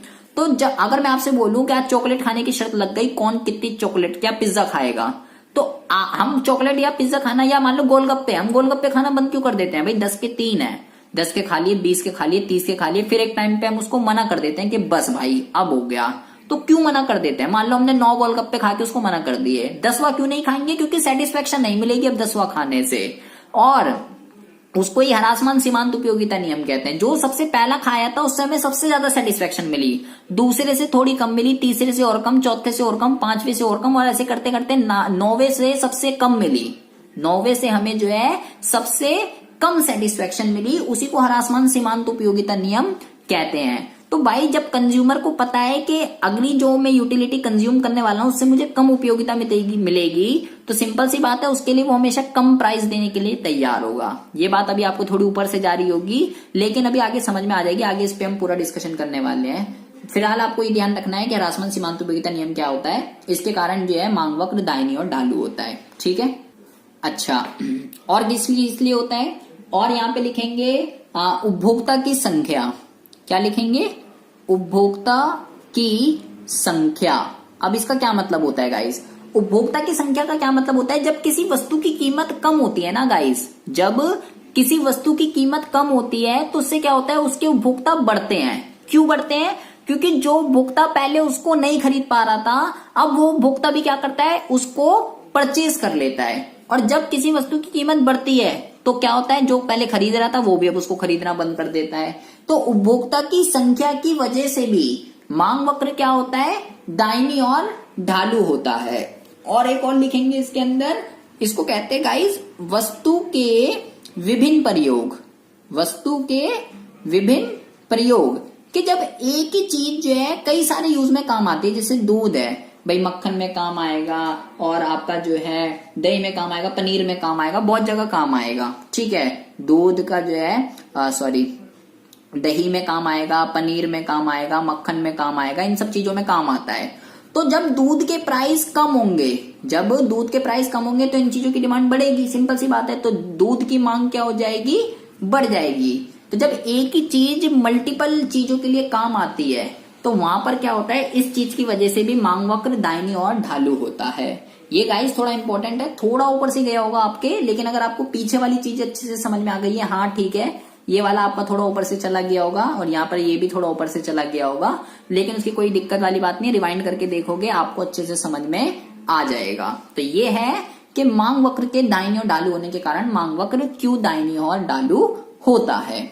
ठीक है गाइस, अब जो हमारा टॉपिक है वो अभी तक हमने पीछे जितना भी पढ़ा है ना उसके बेस पर है। अगर आपको पीछे की चीजें सारी की सारी अच्छे से समझ में आ गई हैं तो ये मुद्दा आपको बहुत ही अच्छे से समझना है। एग्जाम के पॉइंट ऑफ व्यू से ये आपको घोल कर पी जाना है, फिक्स है ये, इस पर क्वेश्चन एग्जाम में आना ही आना है। तो अभी मैंने आपको बताया कि भाई किसी वस्तु की मांग को ये 7 कारक जो है प्रभावित करते हैं। ठीक है, टॉपिक का नाम है मांग में परिवर्तन और मांग की मात्रा में परिवर्तन। ये क्या होता है? तो गाइज आपको यहाँ पर ये ध्यान रखना है कि ये जो कीमत वाला है ना, इसको छोड़कर ये जो 7 के 7 कारक हैं, इसको तो गाइज कहते हैं कीमतेतर कारक। ठीक है, और ये जो कीमत वाला है इसको क्या कहते हैं, इसको कहते हैं कीमत कारक। ठीक है, इंग्लिश में इसको कहते हैं गाइज प्राइस फैक्टर, और इसको क्या कहते हैं गाइज, इसको कहते हैं अदर देन प्राइस फैक्टर। ठीक है, ये आपको ध्यान रखना है कि 7 होते हैं, 7 में से जो ऊपर वाला है उसको अलग छोड़ दीजिए, और बाकी के जो ये नीचे आ गए, बाकी के ये जो 6 आ गए, इसको बोलेंगे कीमतेतर कारक। ठीक है, अब बहुत ही ज्यादा ध्यान से सुनना है। टॉपिक का नाम है मांग में परिवर्तन और मांग की मात्रा में परिवर्तन। मांग की मात्रा में परिवर्तन, ये जो होता है गाइज, ये होता है कीमत के कारण, कीमत कारक के कारण। किसके बोला मैंने? कीमत कारक के कारण। और ये जो मांग में परिवर्तन होता है, ये किसके कारण होता है गाइज? अभी आपको समझ में आ जाएगा पूरा। ये होता है कीमतेतर कारकों के कारण। अब बहुत ही ज्यादा ध्यान से सुनेंगे क्या बोल रहा हूं मैं। मांग की मात्रा में परिवर्तन जो है वो क्या होता है?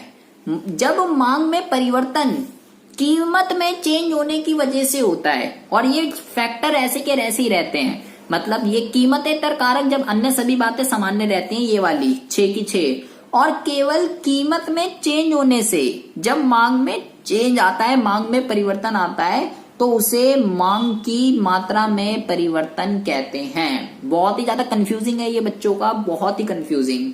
दोबारा सुनिए मैंने क्या बोला। कीमत कारक मैंने लिखा है यहाँ, कीमत कारक। कीमत कारक में मैंने क्या बोला? किसको बोलते हैं? वस्तु की अपनी कीमत को बोलते हैं। तो गाइस, जब वस्तु की अपनी कीमत में चेंज होने से, मतलब जब कीमत बढ़ने से और कीमत घटने से जब मांग चेंज होती है, तो उसे मांग की मात्रा में परिवर्तन कहते हैं। लेकिन जब कीमत के अलावा किसी भी अन्य फैक्टर के अंदर चेंज आता है, लाइक उपभोक्ता की आय, उपभोक्ता की रुचि, संबंधित वस्तु की कीमत, इनमें से किसी भी फैक्टर में चेंज आता है और उसकी वजह से अगर मांग बढ़ती है और कम होती है, तो उसे मांग में परिवर्तन कहते हैं। बहुत ही ध्यान से सुनना है कि मांग की मात्रा में परिवर्तन कीमत के कारण हो रही है, कीमत कारक के कारण, जबकि ये जो मांग में परिवर्तन है किसके कारण हो रहा है? कीमतेतर कारकों में। इसके अंदर कौन से आते हैं? ये 6 के 6 आते हैं। ठीक है जी। अब इसके अंदर जो है दो चीजें आती हैं गाइस, एक होता है विस्तार और एक होता है संकुचन। ठीक है, ऐसे ही बिल्कुल सेम इसके अंदर भी दो चीजें आती हैं, एक होता है गाइस वृद्धि और एक होता है कमी। तो आप समझेंगे इसको बहुत ही ध्यान से, ये क्या होता है। विस्तार मतलब होता है बढ़ना और संकुचन मतलब होता है कम होना। ठीक है, किसके एलिमेंट है ये? कीमत कारक के एलिमेंट है ये। तो विस्तार कब होगा? विस्तार मतलब मांग में विस्तार कब होगा? विस्तार मैंने मतलब आपको बताया बढ़ना। तो भाई सिंपल सी बात है, कीमत कारक है। जब कीमत घटने पर जब मांग बढ़ती है तो उसे मांग में विस्तार कहते हैं, और जब कीमत बढ़ने पर मांग क्या हो जाती है? घटती है, तो उसे मांग में संकुचन कहते हैं। सिंपल सी बात है, क्योंकि कीमत की वजह से जो होता है उसको विस्तार और संकुचन कहते हैं। और ये किसके पॉइंट है? मांग की मात्रा में परिवर्तन के। और जब वृद्धि मतलब भी बढ़ना ही होता है और कमी मतलब भी बढ़ना ही होता है। लेकिन अब गाइस कीमत की वजह से नहीं, अब की बार किसकी वजह से? कीमतेतर कारकों की वजह से। ये जो 6 एलिमेंट हैं, अगर इनमें किसी में भी चेंज आता है और उसकी वजह से अगर मांग बढ़ती है, अगर कीमतेतर कारकों में क्या हो रहा है? परिवर्तन आ रहा है, और कीमतेतर कारकों में परिवर्तन आ रहा है और उसकी वजह से मांग बढ़ रही है, तो उसे मांग में वृद्धि कहते हैं। और जब कीमतेतर कारकों में परिवर्तन होने से अगर आपकी मांग जो है वो घट रही है, तो इसको क्या बोलते हैं? तो इसको मांग में कमी कहते हैं। गाइस, बहुत ही कंफ्यूजिंग टॉपिक है ये सभी बच्चों का। कीमत के अंदर दो है, विस्तार और संकुचन। कीमतेतर कारकों के अंदर भी दो है, वृद्धि और कमी। विस्तार मतलब भी बढ़ना होता है, वृद्धि मतलब भी बढ़ना होता है, लेकिन विस्तार हो रहा है कीमत की वजह से और वृद्धि हो रही है कीमतेतर कारक, लाइक उपभोक्ता की आय, उपभोक्ता की रुचि, संबंधित वस्तु की। अगर इनमें किसी में भी चेंज आ रहा है और उसकी वजह से अगर मांग बढ़ रही है, तो मेरे भाई वो मांग में वृद्धि कहलाएगी। लेकिन अगर कीमत घटने से मांग बढ़ रही है ना, तो वो मांग में वृद्धि नहीं, वो मांग में विस्तार कहलाती है। कीमत के कारण विस्तार और संकुचन, कीमतेतर के कारण वृद्धि और कमी। बात करें अगर इसके कर्व की, तो इसका कर्व जो है वो कैसे बनता है? गाइस, अभी मैंने आपको बताया मांग वक्र अभी हमने पढ़ा पीछे, ऐसे बनता है डीडी।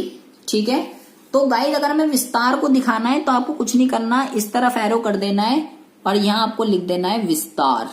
और अगर संकुचन दिखाना है तो इस तरफ एरो कर देना है और यहाँ पे आपको लिख देना है संकुचन। ठीक है, यहाँ पर आपको क्या ध्यान रखना है गाइज? यहाँ पर आपको ये ध्यान रखना है कि यहाँ पर जो मांग वक्र है ना, एक लाइन घोल कर पी जानी है। यहाँ पर आपको ये ध्यान रखना है कि मांग वक्र नहीं खिसकता, मांग वक्र नहीं खिसकता। किसमें? विस्तार और संकुचन में। क्या होता है? केवल इसको कहते हैं मांग वक्र पर संचालन होता है। ठीक है, इसको क्या कहते हैं गाइस? इसको कहते हैं मांग वक्र पर संचालन। विस्तार में होता है मांग वक्र में नीचे की तरफ, और संकुचन में होता है मांग वक्र में ऊपर की तरफ। ठीक है, लेकिन अगर मैं गाइस बात करूं वृद्धि और कमी की, तो इसमें क्या होता है? इसमें मांग वक्र खिसक जाता है। ये हो गया डी। ठीक है, जब गाइस मांग में वृद्धि होती है तो मांग वक्र जो है वो दाईं तरफ आ जाता है, इस तरफ D1 इस तरफ खिसक जाएगा। कब? अगर वृद्धि हो रही है तो। और अगर कमी हो रही है तो इस तरफ आ जाएगा, इस तरफ। इसको नाम दे दीजिए D2। ये किसको कह रहा है? ये कमी को शो कर रहा है। यहां पर आपको क्या ध्यान रखना है गाइस? यहां पर आपको ये ध्यान रखना है कि यहां पर मांग वक्र क्या हो जाता है? यहां पे मांग वक्र जो है वो खिसक जाता है। ठीक है, यहां पर संचालन नहीं होता, यहां पर खिसकता है। संचालन कहते हैं इसको, विस्तार और संकुचन को। और इसको क्या कहते हैं? वृद्धि में दाईं तरफ, कमी में बाईं तरफ। ये है आपका मांग में परिवर्तन और मांग की मात्रा में परिवर्तन। बहुत ही कंफ्यूजिंग टॉपिक है ये। वीडियो को एक बार रिवाइंड करके देख लीजिएगा, पूरा का पूरा आपको अच्छे से समझ में आ जाएगा। अगर पिछला कॉन्सेप्ट आपको अच्छे से समझ में आ गया है, एक बार फिर से रिवाइंड करा देता हूं। कीमत बदलने से अगर मांग बढ़ रही है और घट रही है तो मांग की मात्रा में परिवर्तन कहलाती है। अगर कीमत के कारण किसी अन्य फैक्टर से, जिसको कीमतेतर कारक कहते हैं, अगर उसकी वजह से अगर मांग बढ़ रही है और घट रही है तो उसे मांग में वृद्धि और मांग में कमी कहते हैं। विस्तार और संकुचन से मांग वक्र नहीं खिसकता, केवल संचालन होता है। वृद्धि और कमी से मांग वक्र खिसक जाता है। वृद्धि में दाईं तरफ, कमी में बाईं तरफ खिसक जाता है। ठीक है जी, बस एक चीज ध्यान रखनी है कि भाई विस्तार मतलब भी बढ़ना होता है, वृद्धि मतलब भी बढ़ना ही होता है। लेकिन विस्तार हो रहा है कीमत की वजह से और वृद्धि हो रहा है कीमतेतर कारकों की वजह से। ये आपको चीज ध्यान रखनी है। दोनों में मांग बढ़ी रही है लेकिन रीजन उसके अलग अलग है। ठीक है, अच्छा कभी कभार एग्जाम में आपसे वो ये भी पूछ लेता है कि मांग वक्र के दाईं और खिसकाव के कारण बताइए। खिसकाव के कारण तो गाइस आपको ये वाले लिखने हैं। ये उपभोक्ता की आय में वृद्धि, उपभोक्ता की रुचि में परिवर्तन, संबंधित वस्तु की कीमत, इसको अलग अलग करके लिख सकते हो। स्थानापन्न और पूरक जो मैंने आपको बताया था। उपभोक्ता की संख्या में वृद्धि, आय का वितरण, उपभोक्ता की रचना, ये सारे लिखने हैं आपको। अगर वो बोले मांग वक्र के क्या कहते हैं दाईं और खिसकाव के कारण, दाईं और कब खिसकेगा? जब आय में वृद्धि होती है। अब बाईं और कब खिसकेगा? जब आय में कमी होती है, क्योंकि आय का मांग के साथ कैसा उल्टा संबंध होता है। तो अगर दाईं और बाईं और खिसकाव के कारण पूछे तो ये वाले लिखने हैं। वस्तु की अपनी कीमत जो है आपको नहीं लिखकर आनी है, क्योंकि गाइस उसने दाईं और बाईं और पूछा है। कीमत के कारण तो विस्तार और संकुचन होता है, खिसकता थोड़ी है। ये सबसे ज्यादा इंपॉर्टेंट बात आपको ध्यान में रखनी है। तो ये आपका पूरा का पूरा चैप्टर था मांग वाला। मे भी आपको अच्छे से जो है ये समझ में आ गया होगा। कुछ भी समझ ना आया हो आप मेरे को कमेंट बॉक्स में कमेंट कर पूछ सकते हैं। चैनल पर अगर पहली बार आए हो तो प्लीज इस चैनल को सब्सक्राइब करके बेल आइकन को जरूर प्रेस कर लीजिए। आपके लिए मैं ऐसी इंटरेस्टिंग वीडियो रोजाना इस चैनल पर अपलोड करता रहता हूँ। मिलते हैं आपसे नेक्स्ट वीडियो में, जिसमें हम डिस्कशन करने वाले हैं पूर्ति पर। ठीक है, तब जाके कीमत निर्धारण आपको पूरा का पूरा अच्छे से समझ में आ जाएगा। ठीक है जी, तब तक के लिए have a good day, bye bye, take care.